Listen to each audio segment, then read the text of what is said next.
Millie Bobby Brown versus a mythical creature, aka 11 versus a dragon. Is this movie actually a Stranger Things Season 5 preview? What's going on, guys? I'm Chris and welcome back to another video. So today I've got my early review of Netflix's Damsel. This is their latest film starring Millie Bobby Brown that hits the streaming service tomorrow. I was able to see it early, so this is my honest review. But before I get into that, be sure to hit that like button and comment your expectations for this film down below, as well as your thoughts if you've seen the movie. Subscribe and hit that notification bell to help me reach my new goal of 150,000 subscribers here on the channel. It would mean a lot. And real quick, if you guys want to watch through Stranger Things or other movies and shows with me, you can do so on my Patreon for $5 a month. I post commentary tracks, I've got some exclusive live Q&As. It's a lot of fun. I'm growing that community over there. I'd love to have you guys join. So when it comes to Damsel, I didn't really watch much of the marketing for this film. All I knew was that the movie starred Millie Bobby Brown, and it was a Netflix original, and it was a fantasy-esque movie. So I'm just gonna get to my pros or positive takeaways from this movie. The first being that it fully subverted my expectations. I went into this movie blind, and I think that's the way to go. If you guys are out there and you're on the fence about watching this movie, or you don't know much about the concept, I would avoid it at all costs because you're gonna have a better viewing experience because of it. I don't think you should watch any trailers or even look into the marketing for this film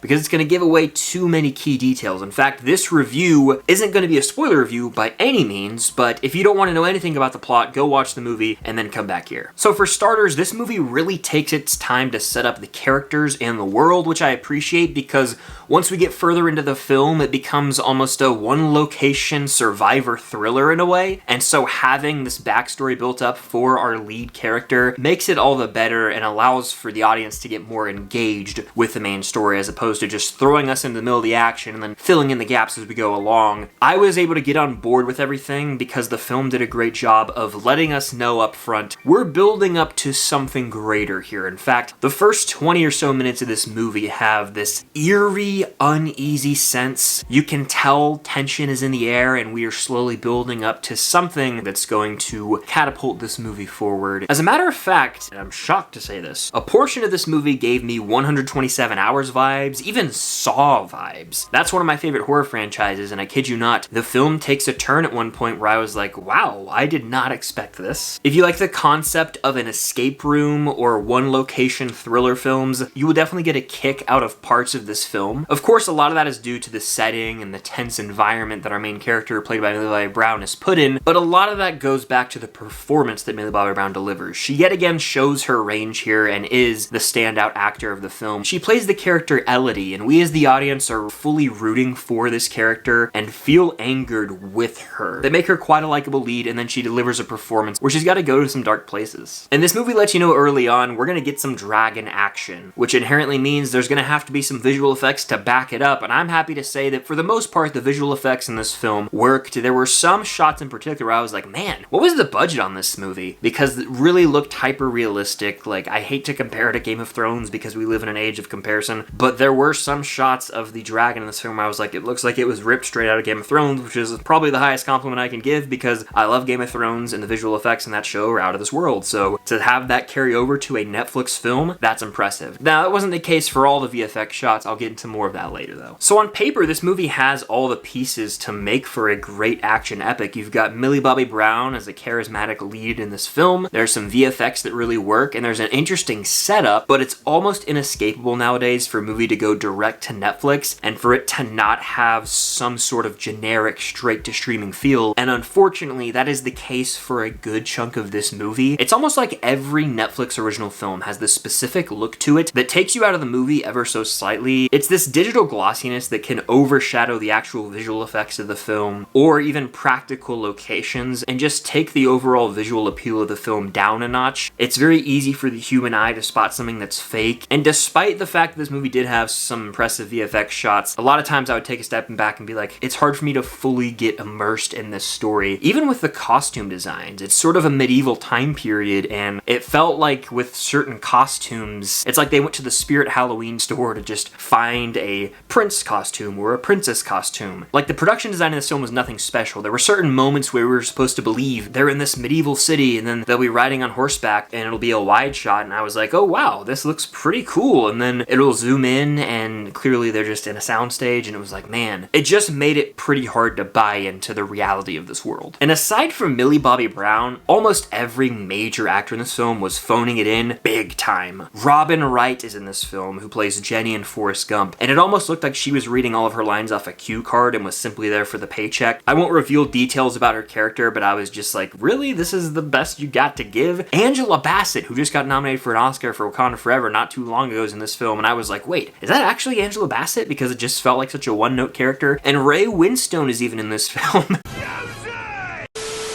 And he's just, again, there going through the motions in a very robotic performance. So while Millie Bobby Brown is giving her role undeniably, the supporting cast did not show up, in my opinion. While I appreciate that the movie took its time to give a backstory, especially for the main character, Elodie, a lot of ideas presented early on are really unimaginative, which unfortunately leads to this movie falling flat way too often, especially when major emotional beats are supposed to hit. They just miss because there's no connection to the characters there. Like, genuinely, there is entertainment value with this film, especially in like the second act of the movie when you're rooting for Millie Bobby Brown versus a dragon, but a lot of it just feels emotionally empty, unfortunately. And everything culminates in a fairly rushed finale. It almost felt like there was an idea for this movie to be Millie Bobby Brown versus a dragon, a one location, lower budget film, and then someone had to step in and say, no, we need to build up to this epic third act, which felt out of place. Legitimately, it felt like the first 2/3 of this movie were shot a year before the last act of this movie. It's like they had filmed one movie and then Netflix came in and was like, wait, we actually need to switch up the third act. And so they brought everyone back later on, filmed a third act to this movie. It felt like two movies were clashing. By the end of this movie,